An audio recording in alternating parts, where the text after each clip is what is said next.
I'm JP Tuesday. And I'm Kiki Cannon. As lifelong Disney fans, the work of countless talented Disney creatives have shaped our lives.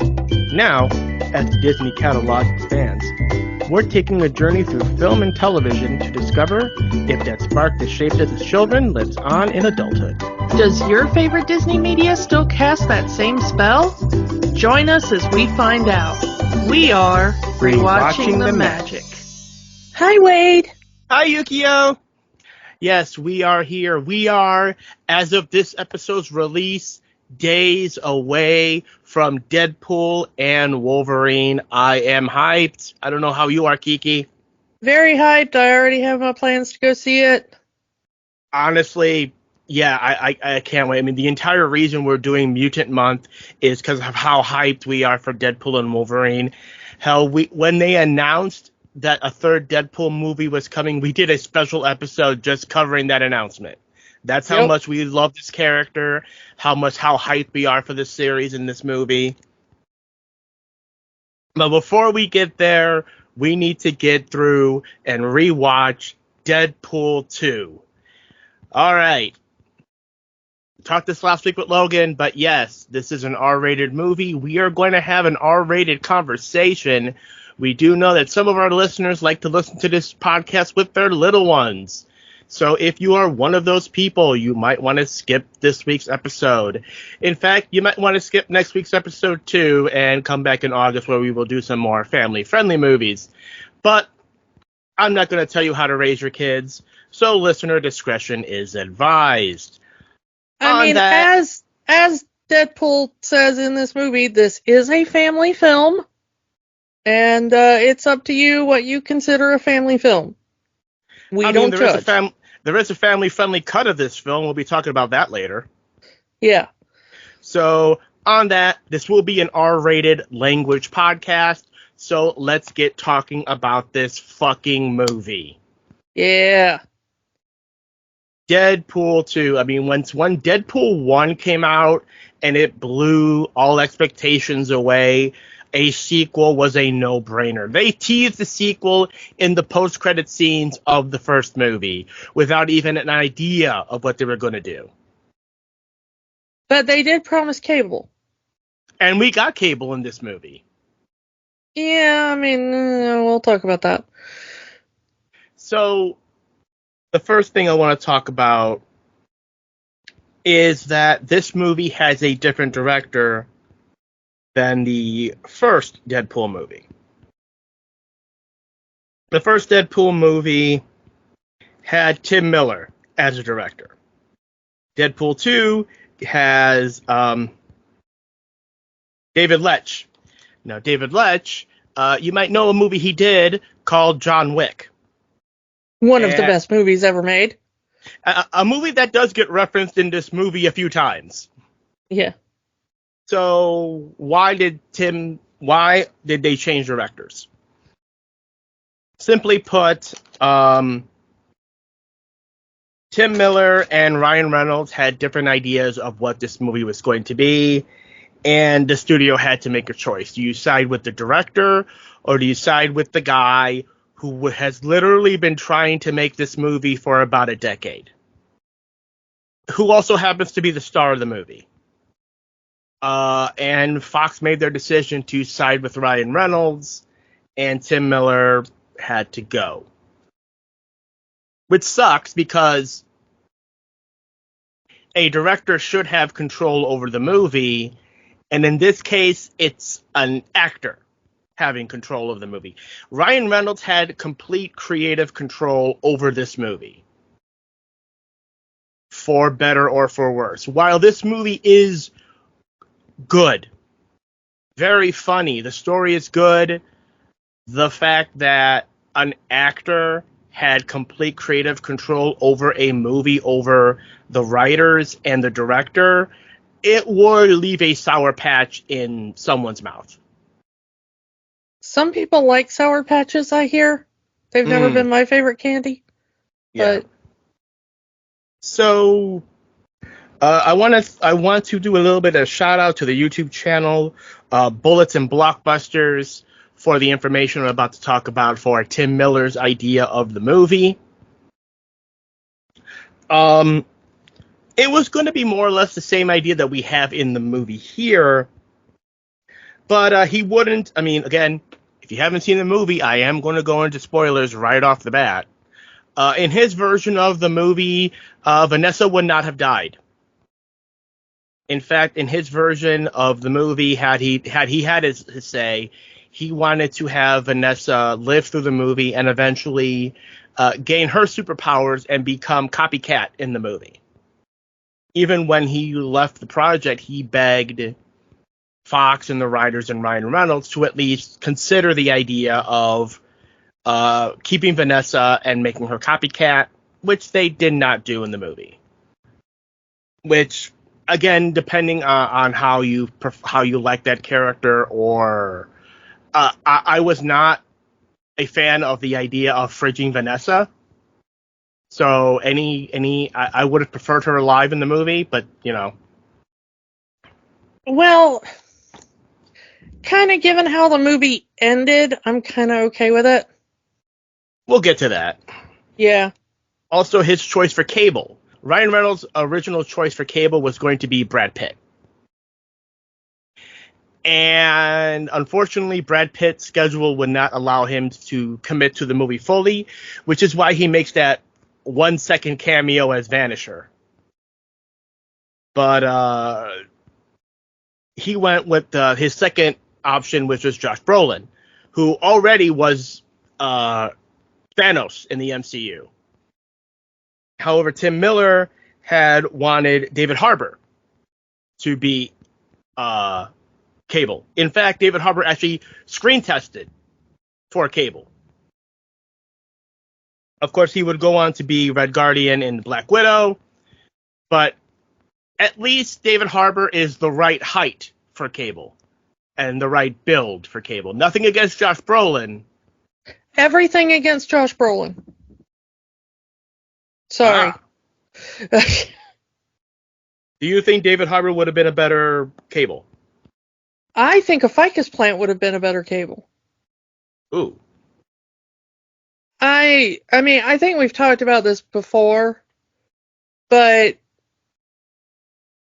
Josh Brolin to me is like the silence in Doctor Who.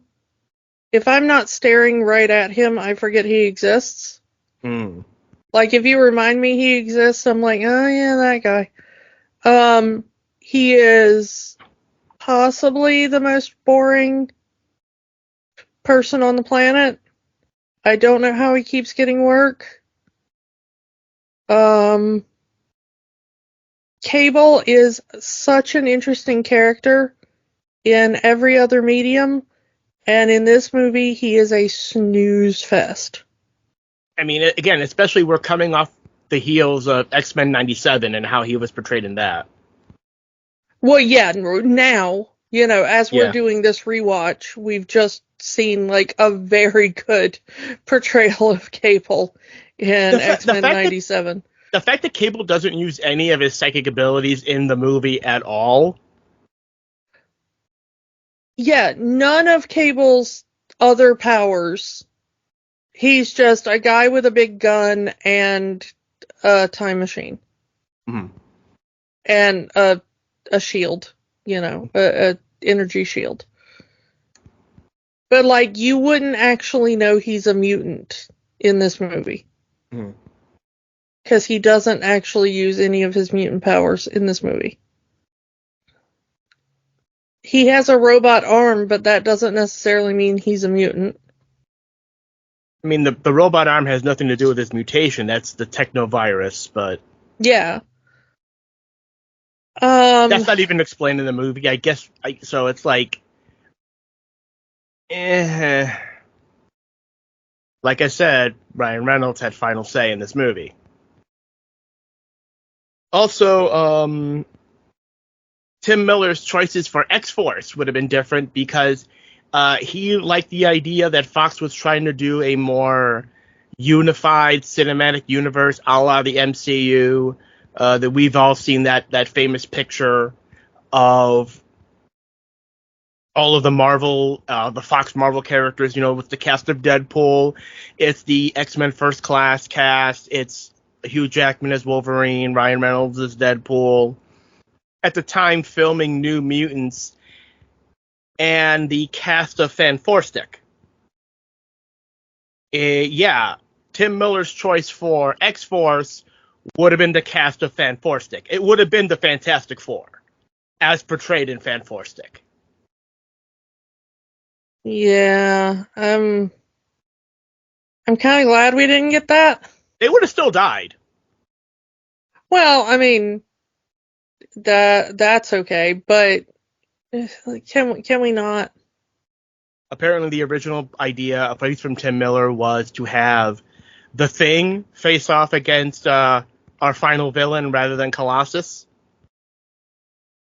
No, I'm glad about Colossus.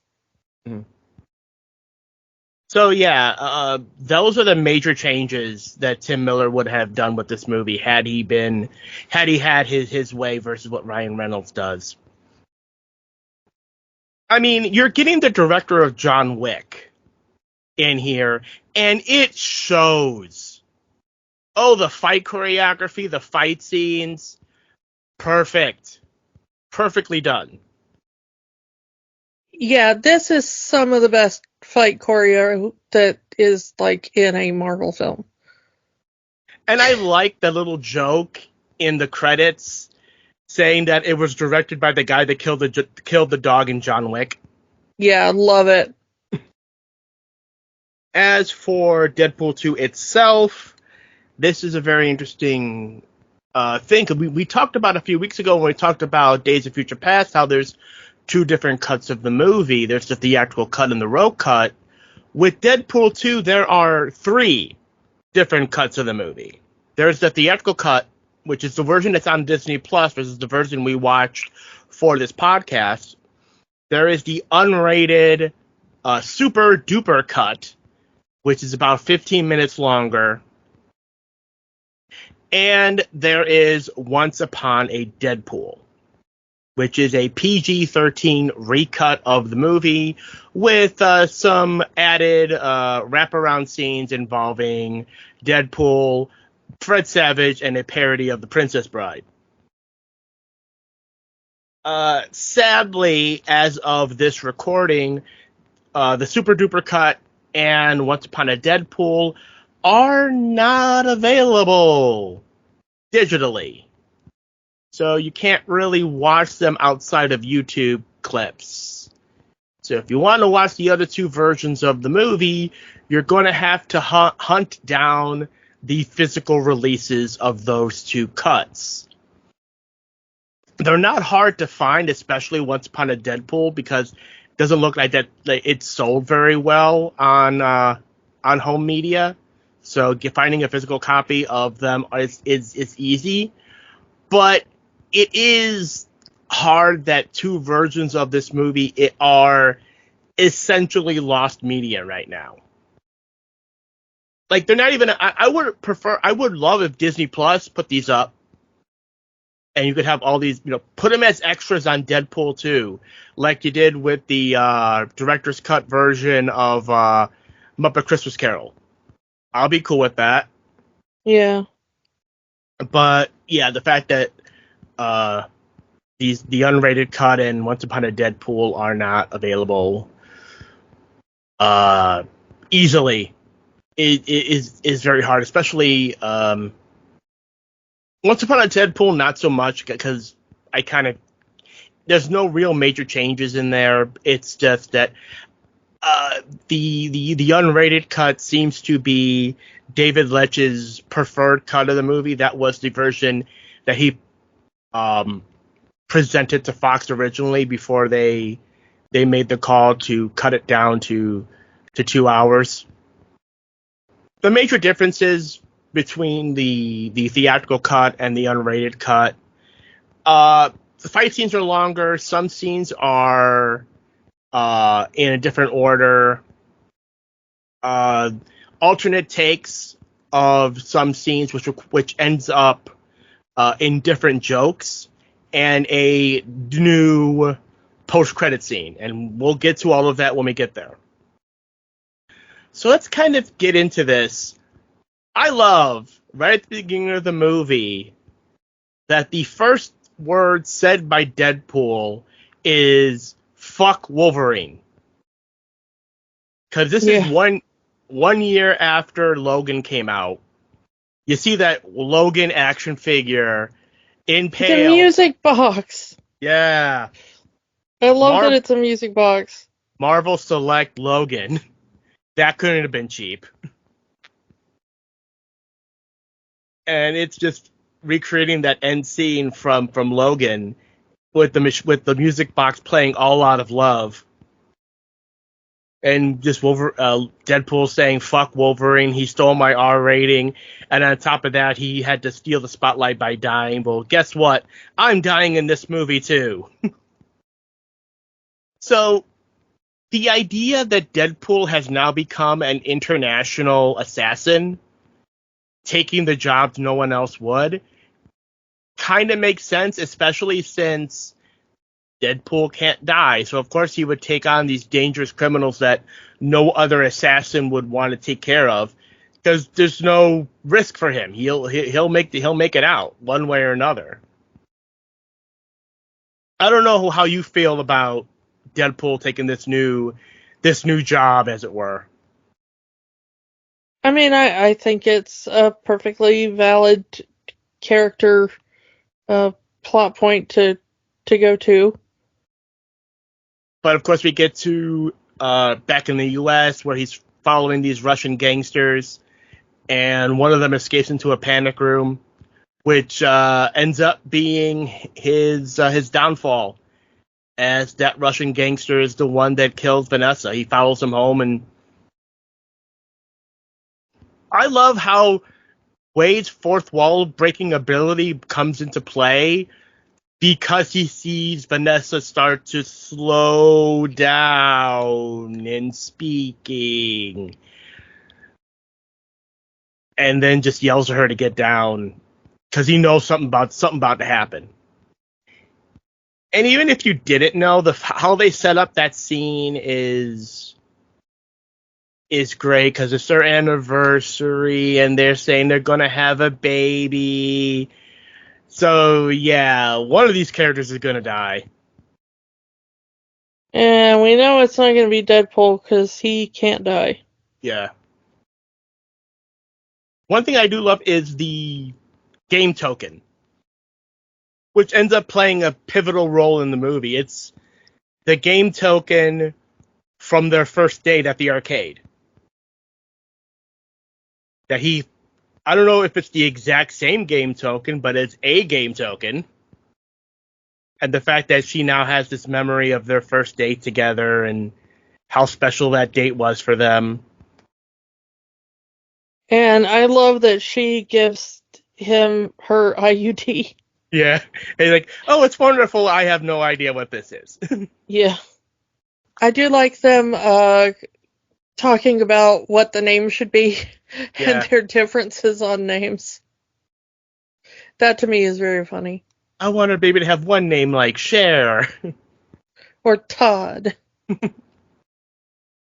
Which leads us to our really great James Bond inspired opening credit sequence. The song is Ashes by Celine Dion. And I gotta give them credit, because like it really does feel like a Bond intro, but the credits kind of following the tradition from the first film of being gag credits. But like, wait, did they just kill her? What the fuck? Written by the real villains, edited by try to get me back now. Yeah. But it's like, on one hand, it's still funny, but on the other hand, addressing the fact that you fridged the main character's love interest doesn't excuse the fact that you still fridged the love interest. And again, the ending, we'll get to it. But that's my first thought when I first saw this movie. Oh, you're doing the fridging. and you're addressing the fact that you fridged her, doesn't really forgive the fact that you fridged her. Yeah, but I don't know. I mean, I hate using the fridging of a woman as the motivation for a male character. Mm-hmm. But the thing is that I think they subvert it in kind of an interesting way. Mm-hmm. Because he doesn't, in this one, it's less a motivation for him to, like, keep going and get revenge or whatever. Like, she dies and he just gives up. He's just like, okay, screw it. I'm gonna find a way to off myself, you know? Yeah. And it's not until the kid comes into the picture. Russell, yeah. Yeah, that he actually starts to have, like, a purpose. So the fridging of Vanessa is not really his purpose, which I think is a really good subversion. Like, the fridging of Vanessa is his giving up. He's like, okay, screw it, I'm done with all this crap. You know, superpowers or no superpowers, I'm gonna find a way to die. In the unrated cut, we see more attempts at him to kill himself, including going to the zoo and jumping into a bear exhibit, and just jumping off the roof of a skyscraper. In the movie, we just see him do what he did. He turns on the oven. He has barrels of gasoline that he's laying on, lights a cigarette, blows himself up. Which, by the way, not really a thing that's possible. Go watch the Mythbusters episode on that. Mm. Really fascinating about lit cigarettes and gasoline. Shows up a lot of times in movies. Turns out in real life, not really a thing that. I mean, I'm not suggesting smoking around gasoline because you never know, but it's turns out it's very difficult to get gasoline to light with a lit cigarette. But the thing is like, he gives up and then he meets this kid, and the kid is the motivation, not the fridging of the woman, which I find fascinating. As Vanessa says, your heart is not in the right place. You know, every time he, quote, dies, he ends up going to the afterlife, and which is represented by their apartment. And there's Vanessa sitting there kind of telling Wade, you're not ready yet. Your heart's not in the right place. It's not until, like I said, it's not until we meet Russell that he finally figures it out. As Vanessa says, kids help us become better people. So it's the kid. It's literally him. He has to find a way to reach this kid, kind of in a way becoming the father figure. Right at the beginning, you know, they were going to have a kid, and he makes the comment of his father was never there for him. His father walked out on him when he was young. He says to Russell he grew up in an orphanage too. So if anyone can relate to him, it'd be Wade. While he's first very dismissive of Russell because, one, you know, he's trying to die so he can go to be with Vanessa in the afterlife. But it's also that fear. You know, he's not a hero, like you said in the first movie. And he's not, as he sees it, not father material. Family was always an F word, he says. And without Vanessa, he doesn't want a family. But it's through this kid and getting closer to this kid and trying to save this kid that Wade finds his F word, his family. And that is a very interesting way to go about a Deadpool movie. Yeah. Which is why I'm kind of, I don't hate the fridging of Vanessa as much as a lot of people do, because it's not necessarily we fridged her to give him his specific motivation for this film. Like John Wick and the dog. Yeah, I mean, the dog was the motivation, you know? Like in John Wick, the dog was the motivation. Vanessa is not John Wick's dog in this situation, you know? But the thing I like is it's a thing that happens, it's tragic, but the motivation is Russell. Yeah. I also like that we're not entirely sure how, after that initial opening scene, we're not entirely sure how Colossus gets Deadpool back together and gets him to the mansion. He finds a way. But it's just kind of a cut to black as, you know, Wade kind of goes into the afterlife and he almost gets to Vanessa, and then he kind of wakes up in a potty bag being tracked by Colossus, and he's like, ah, yeah, like. And I do like Colossus trying to reach Wade, is that, you know, you can be a hero. You can find a purpose. Vanessa's gone. She's not coming back. But you have a good heart, and maybe being part of the X-Men, it can grow. And it's that phrase right there. You have a good heart, and it can grow. That's the first tick to Deadpool trying to understand Vanessa's message of your heart's not in the right place. Well, if he was actually gave the superhero lifestyle a serious attempt, maybe that'll do something. And, you know, he gives it the best that he can, but he's still Deadpool. He's still Wade Wilson. We get Colossus, we get Negasonic Teenage Warhead Bat, and we get Negasonic back, and now Negasonic has a girlfriend. And we meet Yukio. This is the second Yukio we've met in the Fox Marvel Universe. The first Yukio was in The Wolverine. And her power there was foretelling people's death. In this movie, she seems to be more of a technopath,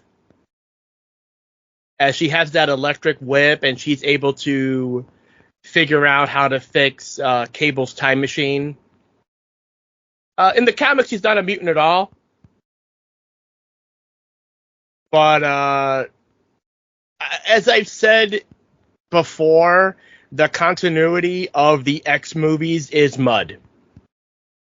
Yeah. And even then, the Deadpool movies themselves are supposed to be in a different timeline than the main movies, especially when we have two completely different interpretations of Deadpool. So, yeah, I'm not against the idea of having multiple versions of different characters in these movies. But I do like the pairing of Negasonic and Yukio. Is that she's like the grunge goth chick, and she's like, as Deadpool would say, Pinkie Pie. She's eternally positive, and she's happy and joy-filled. Opposites attract. When you first saw this movie, what was your thought of the pairing of Negasonic and Yukio? I liked it. I thought it was cute. And I do like Deadpool's reaction. Like, he's not, you know, bigoted. He's just saying, I can't believe someone would actually date you. Yeah. It's not the fact that they're a lesbian couple, it's the fact that anybody would date Negasonic that he's... Yeah. And there's that scene that, the minute this happened in the movie, it was all over YouTube and everything. It's Wade wondering why there are so few X-Men in the mansion.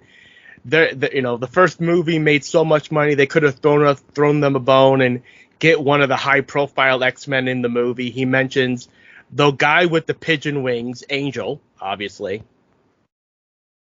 But we get a cameo from the First Class X-Men.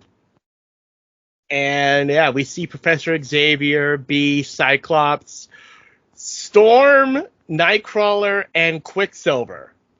And they are in their clothes from, Quicksilver's wearing a Nirvana shirt, so it's the 90s. So I assume that this is right before, this was filmed at the same time as Dark Phoenix. Which explains why Jean and Mystique are not in the shot. I just realized. Yeah. And then, of course, as he's saying, hey, they could throw us a bone, give us one of the big name X-Men. They're just behind him, and Beast closes the door like, nope. And I like that joke that every single member of the X-Men is purposely avoiding Deadpool by hiding in other rooms of the house. Well, I mean, he is kind of being a douche lately, so... He's wearing Cerebro. He's riding around on Charles's wheelchair, knocking over statues. They get the mission. They're going to the Essex compound for mutant rehabilitation. So, well, at least this movie was interested in doing the Mr. Sinister plotline. And the thing is that they don't really tie this in with Mr. Sinister. Like, if you don't know, you would never know. If you know the name Essex, you can kind of figure, if you're a comic fan, know the name Essex, you kind of figure it out. Okay, this is connected to Mr. Sinister. If you're not aware of the larger story that they were going to tell, you would just think it's just a name that they pull out of a hat to use. Sure. But the fact that this was mentioned in Apocalypse in the post-credit scene, they were trying to do that for Logan, but the director said no. It's in here, and it will be in another movie we will talk about later. So it's very interesting that they were already setting the stage here. Had they gone on and done their other movies, maybe if Fox had wanted to have all of these characters in one film versus Mr. Sinister in a MCU-style Thanos thing, I don't know. But it is interesting that they were keeping that idea of Mr. Sinister being in the background. But yeah, it's not necessary for the audience to know who Nathaniel Essex is or who Mr. Sinister is or anything like that. Yeah. It's just one of those things that I kind of wish they would have done a bit more name dropping, you know? Mm-hmm.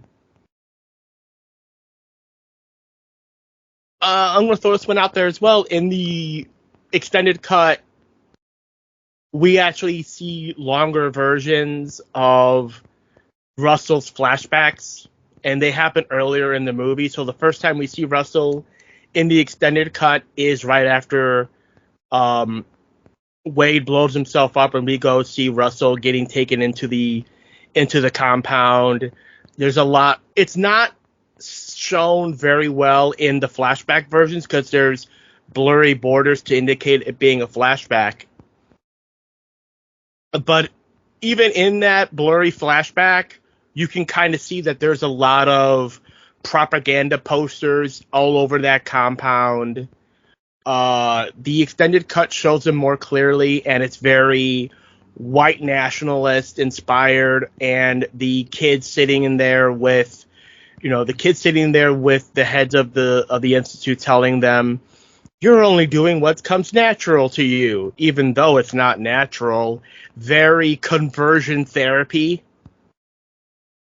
Yeah. So while Deadpool does make the joke about X-Men being a dated reference for race relations, they really go into it in the extended cut. And I'm sad that got cut in the theatrical version.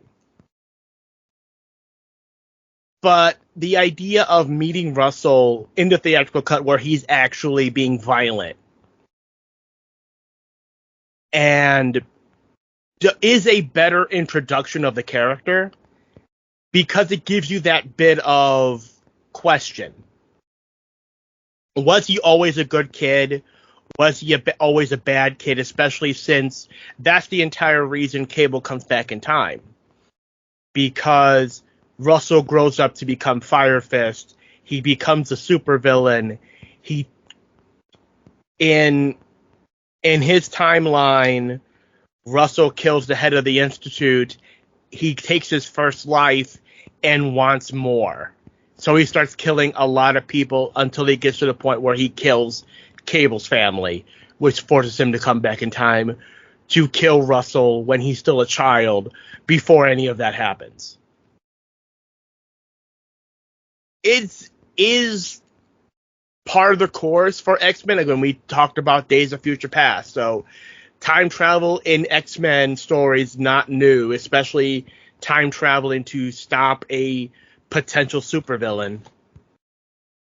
I do like that they introduced the time travel because now that we've got, no spoilers because it's in the trailers. Now that we've got the TVA set up in the MCU and we had Cable and the time travel set up in this movie, that's the perfect tie-in, and of course that's what they're going with for Deadpool and Wolverine. So I'll be interested to see how they try to consolidate all this mess of a canon monstrousness, and try to get it all together so that it'll be one coherent narrative now, I guess. We'll see. Again, we have not seen the movie yet as of this recording, so. Yeah, the movie has not come out yet. We don't know anything about it. So, this is all just speculation. But, the trailers do tell us that it will be something to do with timelines and the TVA.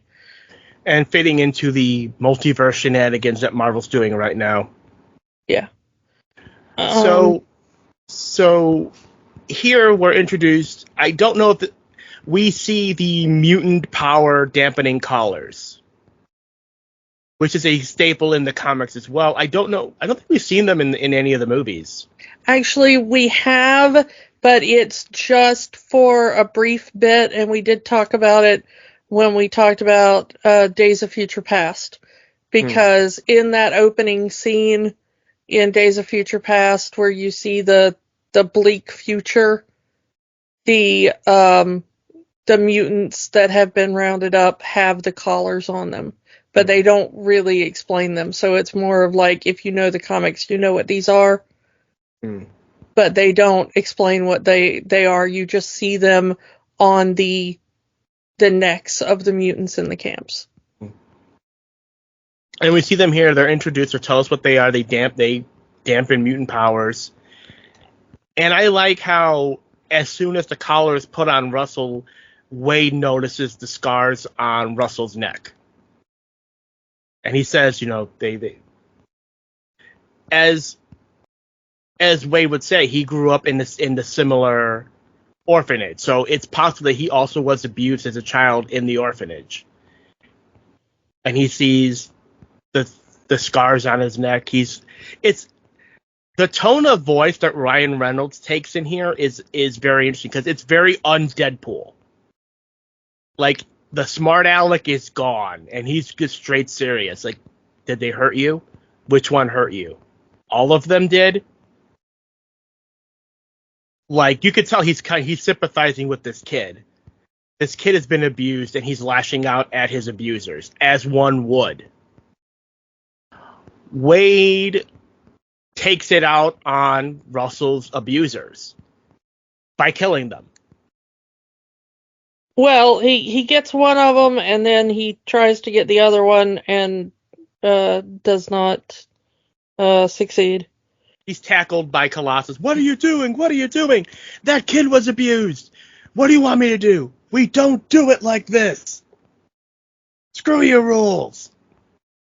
And I like that Wade, he tried to play by the rules. He actually legitimately tried to be a superhero. He tried to be an X-Men trainee.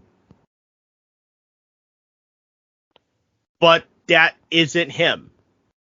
He cannot follow the X-Men's rules because it just goes against his own nature. He is a killer. He is an assassin. That is what he does. So when he sees a child has been abused, he's going to do something about it. The thing is that he makes a distinction between the rules and what is right. Yeah. And I do think that that's an interesting bit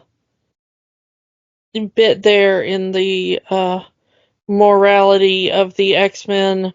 And we've kind of talked about it before in the Magneto and Professor X thing. You know, Magneto is more worried about doing what is good for mutant kind, and Professor X is more worried about doing what will stay within the rules of the society and stuff like that.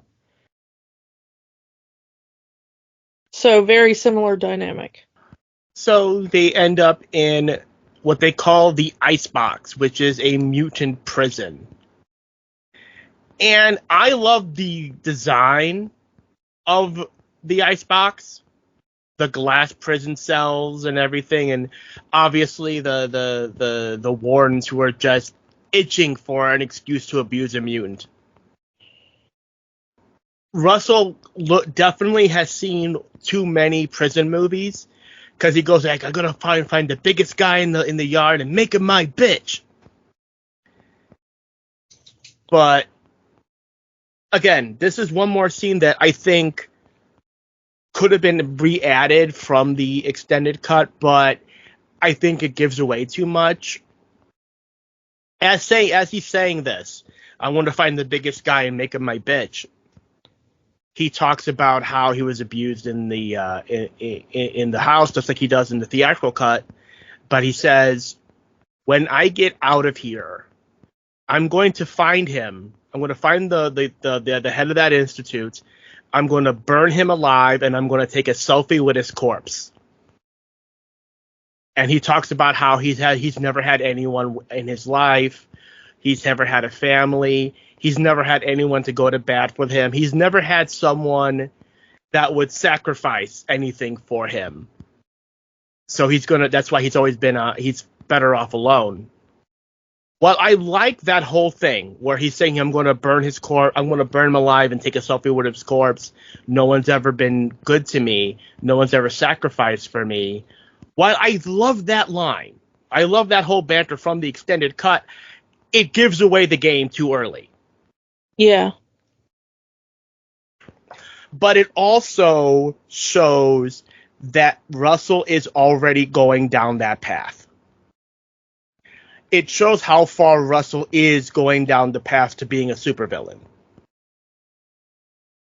And the fact that in the theatrical cut, he's just a kid that was abused and just is lashing out, and all he wants is a friend, I think it's handled better in the theatrical cut. But Wade can't help him. He doesn't have his powers. He's just, as he says, just a big old walking cancer tumor. And as you said, at this point in the movie, he's still very much, I have nothing to live for. I'm just going to let the cancer kill me. I'm going to Vanessa. You should find someone else to be your friend because I can't protect you. He has no interest in protecting him. His interest is, I'm going to die, and that is what I've been trying to do this whole time. And then we get, the prison wallet and the shiv made out of a Sharpie marker. Yeah. I want to talk about Cable's introduction into the past, where he finally, we see him first, he time travels, he ends up in the past, and we get this really interesting, completely ad-libbed conversation with two people that we kind of forgot were in this movie. I didn't know they were in this movie at all. Yeah, we get two rednecks played by Matt Damon, completely unrecognizable because he's in a fat suit, he's got a wig on, he's got a fake mustache on, and Alan Tudyk, who just looks like Alan Tudyk. And it wasn't until I was doing the rewatch that I found out that was Alan Tudyk. Matt Damon is not credited as Matt Damon. He does use a synonym in the movie, but yeah, he's not. He doesn't. He's using a different voice. But yeah, Alan Tudyk. He just gets everywhere, doesn't he? He didn't die in this movie, so that's one thing. Yay! He just gets knocked out. And I do love the setup here when Cable gets into the prison, and the way the movie is shot, the way it's framed, it makes you think he's going after Deadpool for some reason. Like, the name on the prison, it says Wade Wilson, doesn't say it, with Russell kind of below it. So you think he's going after Wade. He starts chasing after Wade, and then he says, "Hello, Russell," which I think is a nice subversion. Yeah. But yeah, this fight between Wade and Cable in the prison it's really good, especially when Wade starts playing around with Cable's gun, which does go to 11. Yep. They talk about dubstep and they're fighting to dubstep music. It's Bangarang specifically, which I love. Yeah.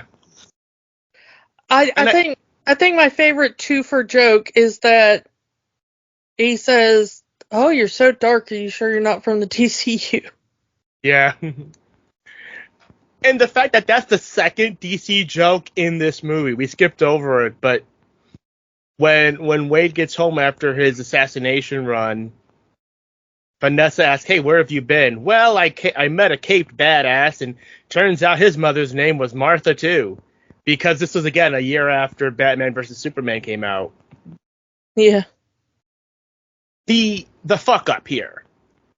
And now I understand why Wade did this, because he's trying to protect the kid, but he doesn't want Cable to know that he's trying to protect the kid. So he says, "Why are you protecting that kid?" "I don't give a fuck about that kid. That kid can, but the fact that Russell hears this and takes it straight is again, it's a fuck up.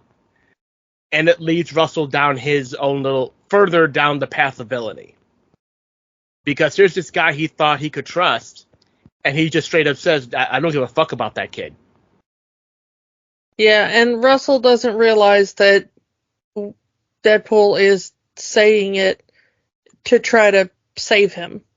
And to distract Cable while he pulls the pins out of his grenades. Yeah. Which again leads him to set up a team to save Russell, because he knows Cable's going after the kid. He doesn't know why at that point in the movie. He just wants to make sure that kid doesn't get killed. But Russell then due to Cable's break-in, they are moving all of the prisoners to a different facility. But before all this happens, Russell makes friends with the biggest and baddest prisoner in the facility. We'll talk about him in a minute. So let's get through the formation of X-Force. because that's going to be his big team that he's going to put together to get rid of Cable and save Russell and save the day. And who do we see in our big cameo? Terry Crews! Yeah. Terry Crews, he's pretty much playing Terry Crews. Like, he's called Bedlam, but he's just playing Terry Crews, because Terry Crews has such a charisma about him that he is one of the few actors that can get away with just playing themselves in a movie. I can count the number of actors on one hand that I will allow them to get away with that. Terry Crews is one of those people on that list. Let's see. We have Terry Crews, we have Vanisher, we have Zeitgeist, Shatterstar. I'm gonna be honest. My knowledge of Shatterstar was I had a Shatterstar toy as a kid, and that was my extension knowledge of the character for a very long time. So I really did love that toy, even though I didn't really know anything about the character, because my family knew I was into the X-Men cartoon, and he was in the toys of the X-Men cartoon. I don't think he ever appeared in the TV show, but to see Shatterstar in the movie and having him be a bigger douchebag than Wade is, and then just suddenly die off, it was funny. And I like how that was funny. I think the only one of the X-Force team from this movie that I'd ever heard of before was Domino. Yeah, let's talk about Domino. Zazie Beetz as Domino. Oh, the controversy this casting made. And you know what? If you wanted to be upset about this casting, fuck off. I get it. Domino in the comics and in everything else has pale white skin, a black patch on one eye. So they thought, oh, let's make her a white woman. But that's the thing. She's not necessarily white. She just has white skin, like as in not Caucasian, as in straight up cloud white skin. So when they cast a black woman to play Domino and give her a white patch over her eye, a certain section of the fandom, oh no, they woke and affirmative, all of the crap that we've been hearing for years. If you're a fan of The Acolyte, you know what I'm talking about. If you're a fan of anything where any minor change and people lose their minds, I'm going to say this. Rob Liefeld, the creator of the character of Domino, approved of this casting. So if you have a problem with that, take it up with the guy that can't draw feet. Yeah. I think she did amazingly in this movie. And I liked this portrayal of Domino. I did. And her and the way the movie portrays her luck power. It's not very cinematic. And I love their banter. I love Domino and Wade's banter. If Vanessa was not a major player in Deadpool's movie, I could see these two characters being a couple. They were a couple for a bit in the comics, but I can see that these two actors have such great chemistry. And if Vanessa was not a major part of this franchise, I could see these two characters getting together. Yeah, I would agree with that. But I kind of like it better that they're just partners. Yeah. And we did skip over it, but I want to bring it up here, is Dopinder's side story here. Dopinder has had a taste for kidnapping since kidnapping his cousin at the end of the first movie. He wants a purpose. He wants to be a contracted killer like Wade, but he has no superpowers. But then they bring in Peter, who's just a guy. And Dopinder's reaction to just a regular guy being part of X-Force, while they just told him you can't be in because you don't have superpowers. Hilarious. You gotta feel for Dopinder in this movie. I do like the character of Dopinder. Yeah. He's a good character and well cast, and I like kind of everything they do with him. But as Weasel says, there's a wind advisory, and that is the downfall of the team. Because they're parachuting in, there's a wind advisory, the wind blows them all off course, they all die. Like, Terry Crews's death is so sudden, it's probably the most hilarious death out of all of them. Yeah, he just crashes through the window of the bus there. Hey, thanks for coming out, Terry. Hope you got paid well. Oh, the idea of Deadpool recruiting a team of, for lack of a better term, D-level superheroes, and they all die. Like, that was part of the marketing of this movie, was X-Force was going to be a thing. They had a X-Force theme song written for this movie by Team Headkick, the same people that did the Deadpool rap from the first movie. So you think that X-Force was going to be a big thing. There was even talks of an X-Force movie before this movie came out, and all of that leading up to let's kill off X-Force in their first mission. Hilarious. Yeah. And I do like the Brad Pitt cameo. Yeah, Brad Pitt. Like I said, Brad Pitt was Ryan Reynolds' first choice to play Cable. But yeah, he met him in his 2-second appearance as Vanisher. Probably his best cinematic performance. But I just love how they portray, afterwards, how they portray Domino's luck power. She's just walking there. There's car accidents happening. She's just walking right into the lead of the convoy. And just everything going her way.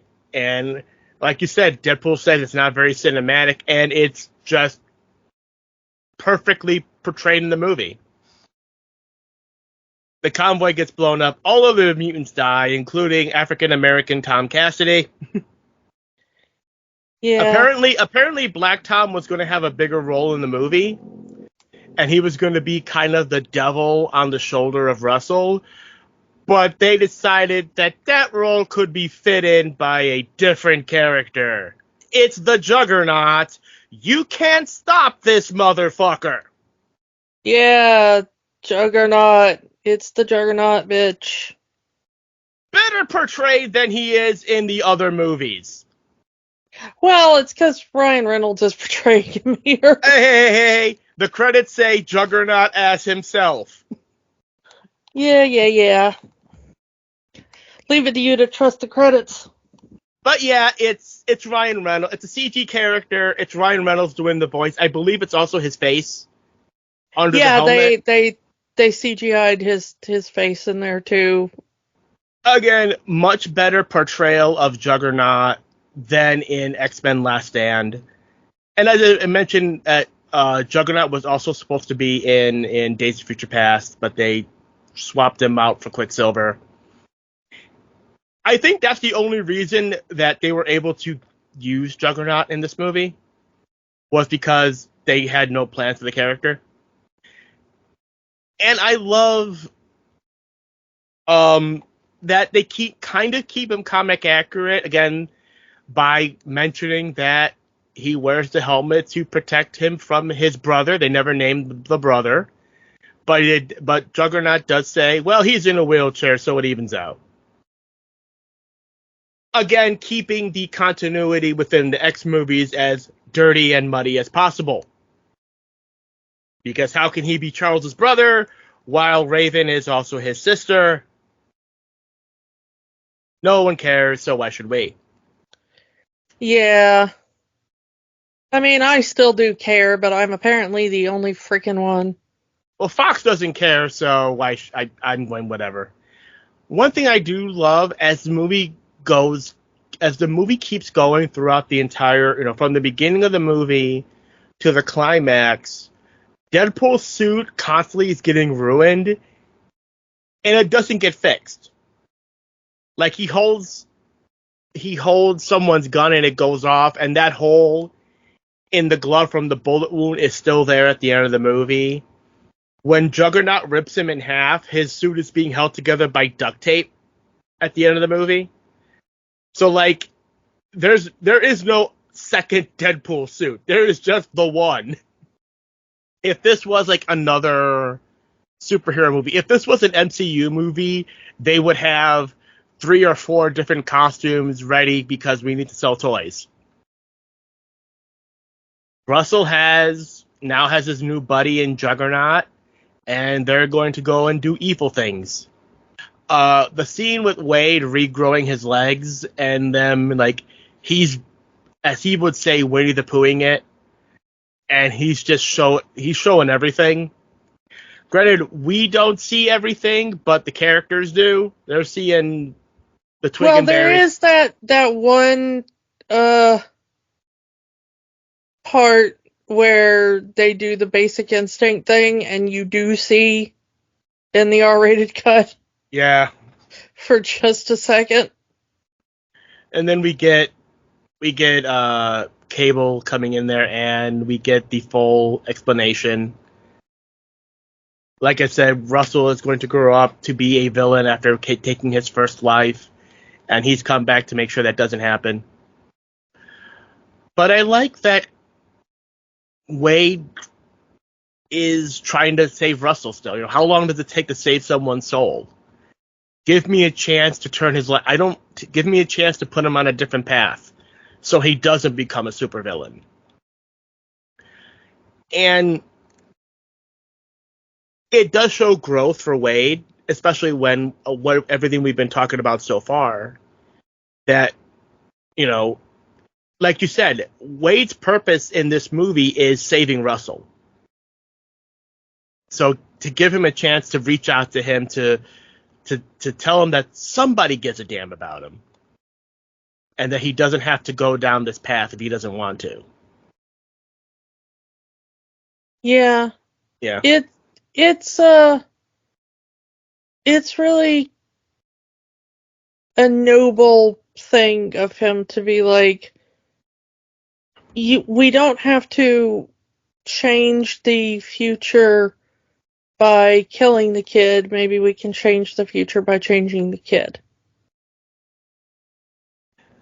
But Cable's like, you know what?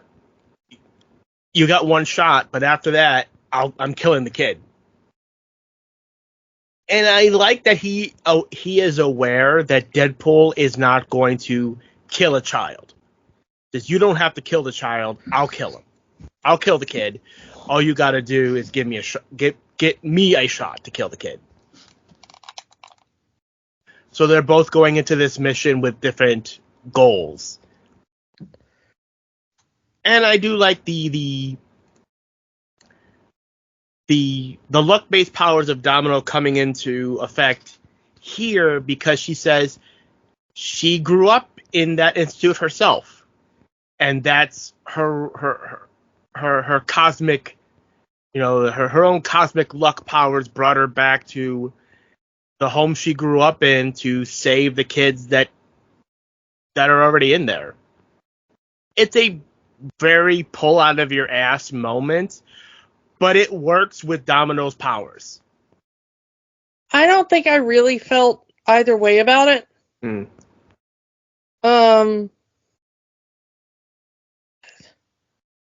I kind of feel like maybe there could have been more to that. But I don't know. I don't know. And it kind of makes you wonder how long this institution has existed. If it's connected to Mr. Sinister, he's been around for a hot minute, so. Yeah. Man, the way I love how Juggernaut is portrayed in here because, again, it is quite literally the unstoppable Juggernaut. He is kicking ass. He is kicking all of their asses like nobody's business. Until we get the run-in and the save from Colossus. We also get Negasonic and Yukio joining into the fight as well. As I love Yukio's fight style in this.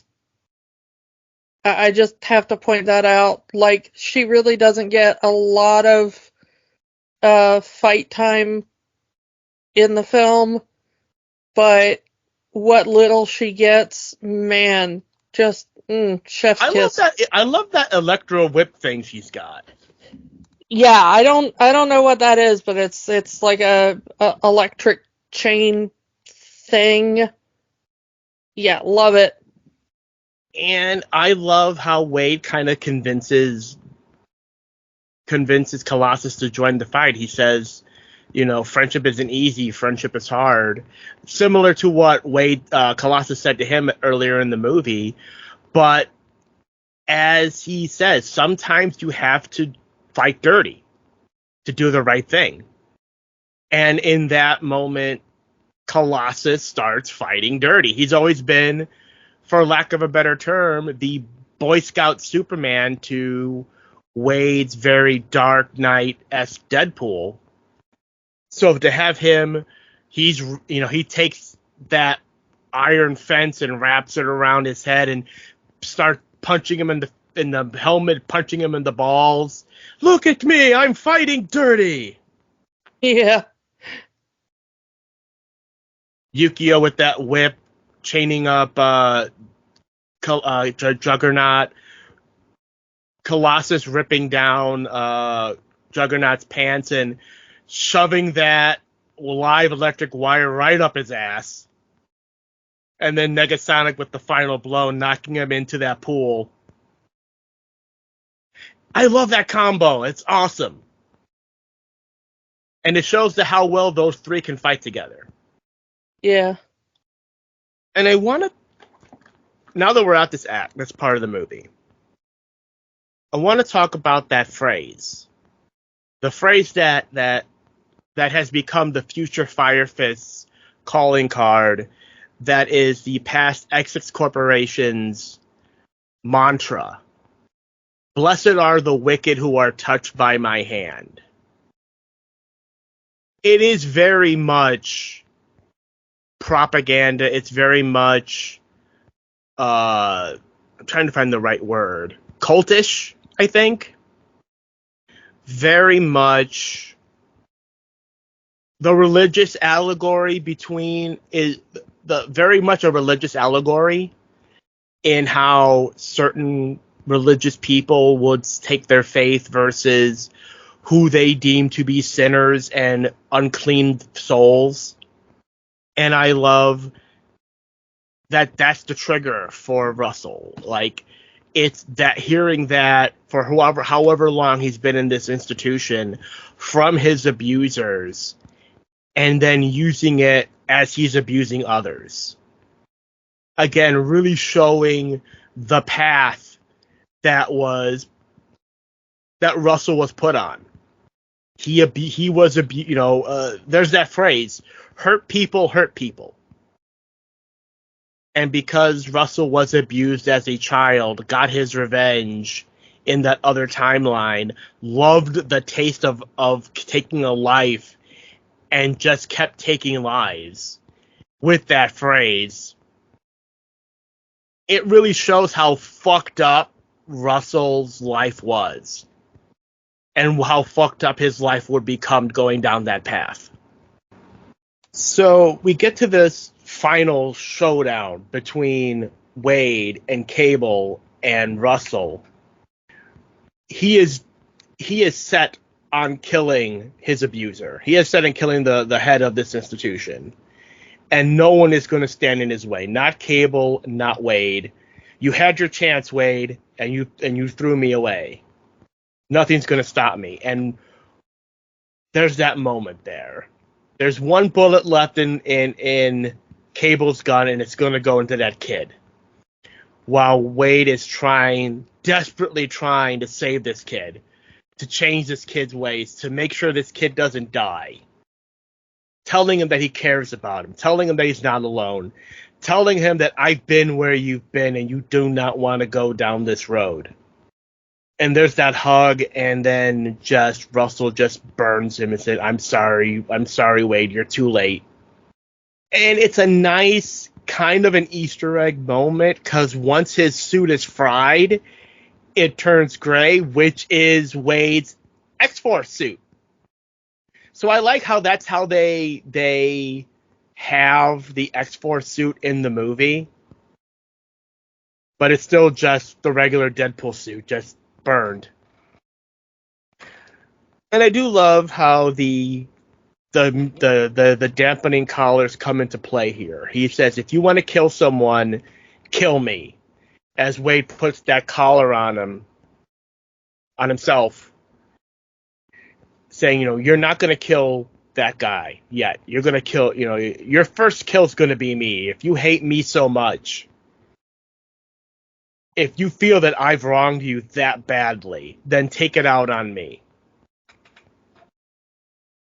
Which gets to Cable reaching for the gun, Wade running to Russell. The gun goes off. Wade jumps in front of the gun and takes the bullet for Russell. So for the first time in Russell's life, somebody sacrificed something for him. Someone showed that they cared that much about him to put it all on the line. And that's all it took. Like I said, while I like that line in the extended cut, it gives away the game. It gives away the ending of the movie, which is why I would always say, if you're interested in watching the extended cut, if you're able to find it, watch it after you've watched the theatrical cut.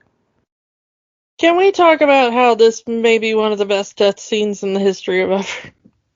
So yeah, first we see the teddy bear, Hope's teddy bear, turn back to normal. Hope Summers still exists in this timeline, sure. The death of Wade, how he's just, you think it's quick, he goes, and then, well, wait a minute, I'm still here, and that, how, the hilarious of, you think he's dead, but he's still there, he's still alive. One more thing, very, very, I'm dating myself with the reference, but very Columbo with the one more thing. Each and every time you think he's dead, he comes back and says one more thing. Yeah. The running gag of the Yentl, Papa, can you hear me? Sounding like, do you want to build a snowman? Culminating in that final bit. Just, I mean, it is probably one of the best death scenes in a movie, but it's also one of the funniest death scenes in a movie. Because just despite the collar being on, his power's not working, Deadpool just refuses to die. And he finally passes on. And he goes to the afterlife to be with Vanessa, and he thinks it's the end. He's going to be with Vanessa. The choice of Take On Me for this scene, and it's one of the best covers of Take On Me ever. I mean, this is still This is the but I mean, like, it's one of the best versions from MTV Unplugged. Yeah. Yeah. As Vanessa reaches out to Wade, pulls him through the wall, and he goes back to being Act 1, Movie 1, Wade Wilson, who is just straight up Ryan Reynolds. And it's a great scene where they have this, it took me a while, but I'm here, and we're going to do, I'm going to be with you, I'm not going anywhere. And then telling him it's not your time yet. Our time will come, but it's not now. As Cable uses the last of his power in his time machine to go back to the beginning of the third act. And he had stolen the arcade token from Wade earlier in the movie during that prison fight, putting that token back into his suit. I love how we go back to that moment. He puts his hand on his chest with the with the token in it. And then we get a VHS style fast forward complete with the FF on the screen. Yeah. Back to the end where he feels his chest after he getting shot. And instantly, in that moment, he goes, "You time-traveling motherfucker." Yeah. But there's that moment. He says, your wife, your daughter, you can't go back to them now. And I love Cable's reaction to that. He's like, well, as long as my family's safe, that's all that matters.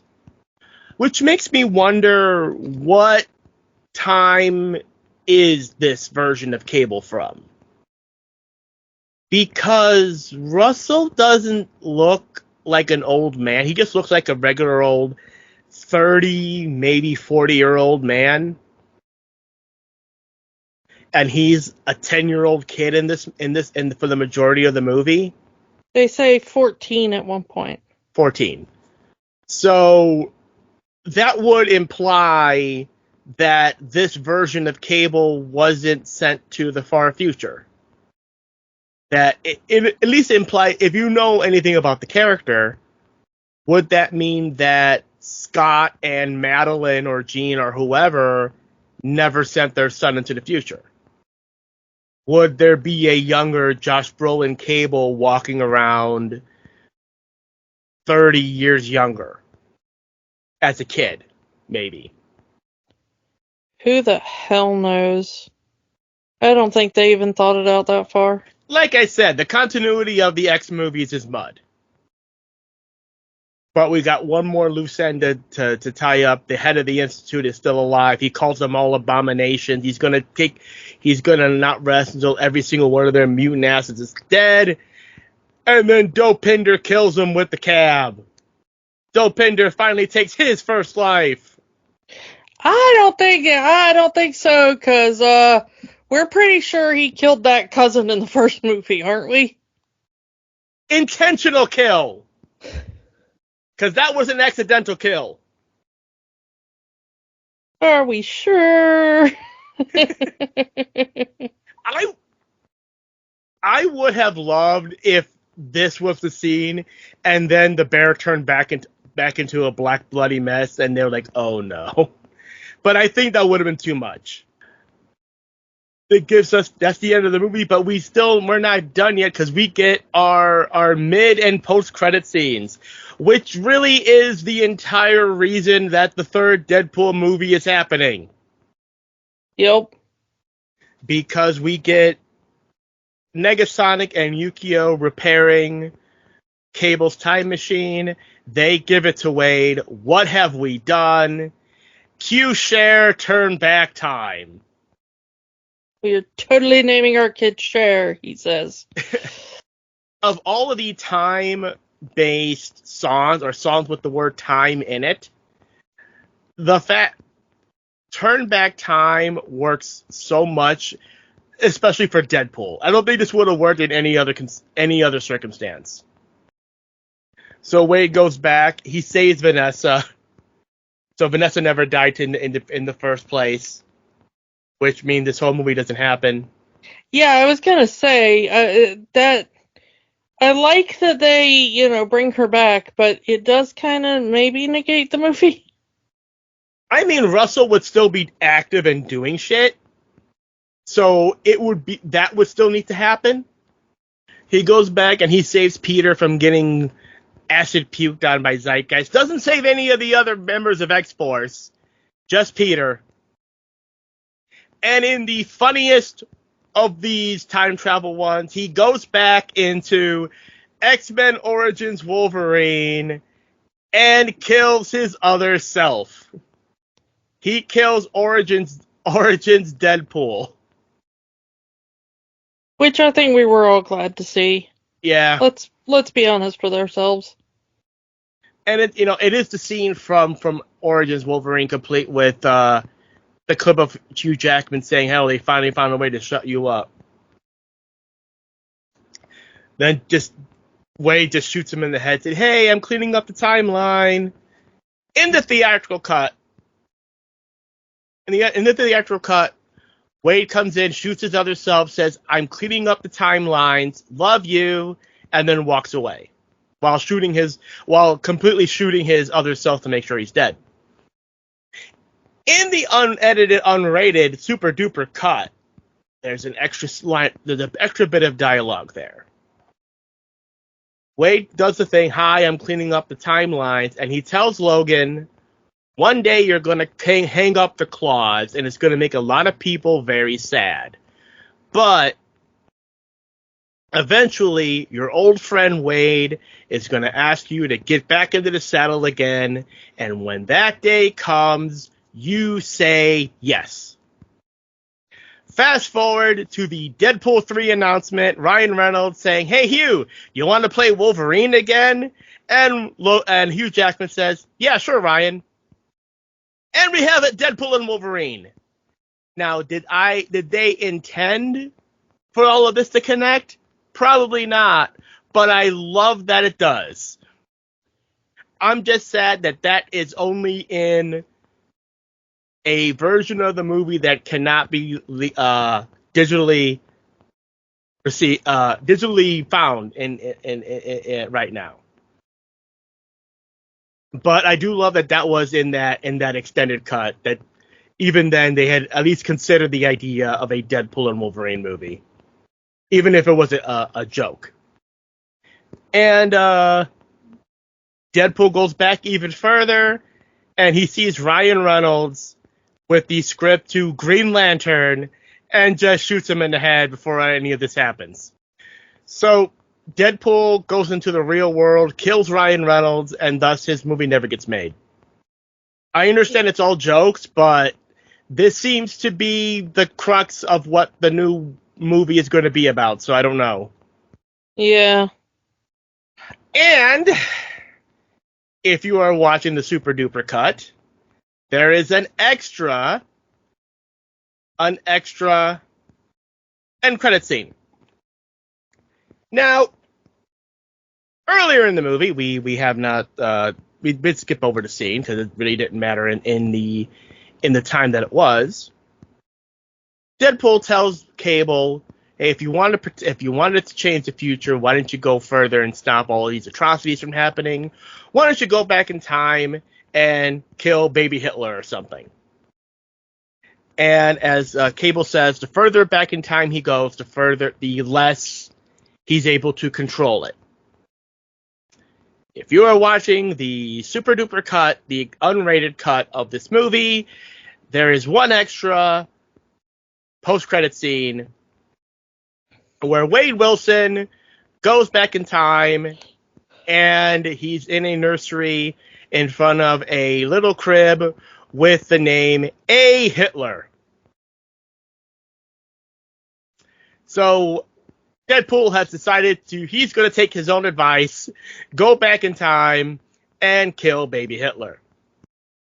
We see him go reaching into the bassinet, saying, well, maximum effort. And then the rest of the credits play. It is after the end credits, we get our post-credit scene. Wade couldn't do it.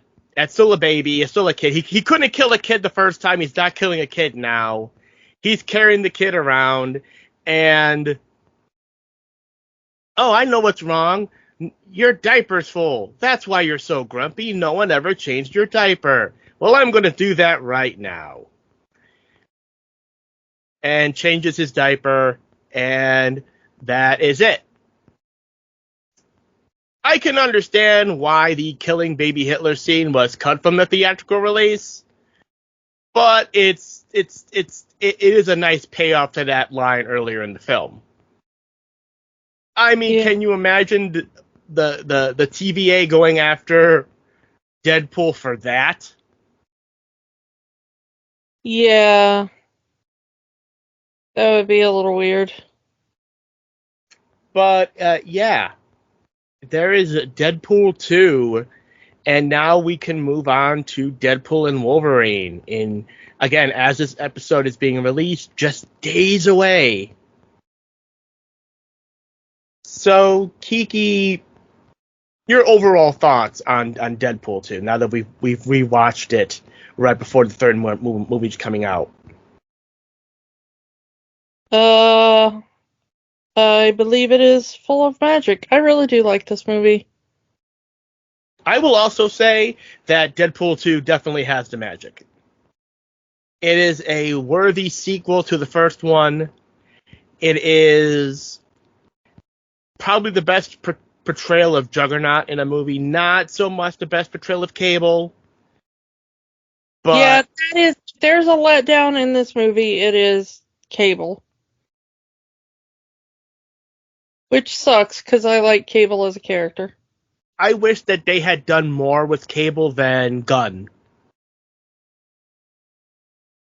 That's my only complaint about Cable, is that they just made him a guy with a guy with a gun, rather than having him use his psychic abilities in any way. I love Fire Fist. I want to see more of this character. Julian Dennison is the kid that played Fire Fist Russell in the movie. Apparently, his next movie is going to be the reboot of How to Train Your Dragon.